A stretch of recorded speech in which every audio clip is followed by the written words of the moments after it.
نعم، أؤكد لك رسميا أنه الاتحاد الجزائري البارحة قدم شكوى رسمية واحتجاج لدى الكاف، وذلك بعد معاينة بعض لقطات من مقابلة.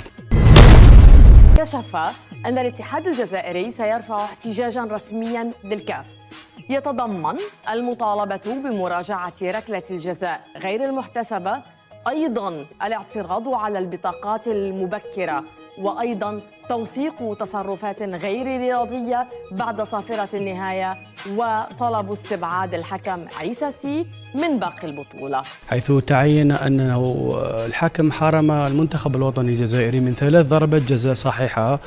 والحقيقة تقال أن الشيء الغريب أنه حكم الفار كان دائما ينادي الحكم الرئيسي في لقطات بوركينا فاسو، بينما لقطات المنتخب الوطني كان يتغاضى عليها، وهذا شيء غير مقبول.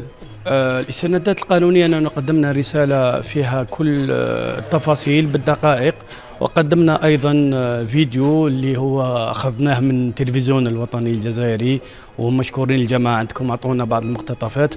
ننتظر إن شاء الله الرد من لجنة التحكيم على هذه الشكوى. تابعت مقابلة موريتانيا وأنغولا خصيصا حتى أقدم هذه الشكوى، لأنه كانت عندي فرصة أن الأمين العام للكاف السيد فيرون كان متواجد هناك، وأعطيته الرسالة وأعطيته أيضا الفيديو، وكان فيه تجاوب إيجابي، حتى أنه كلم رئيس لجنة التحكيم أمامي وطلب منه أنه يعاود يحلل المقابلة.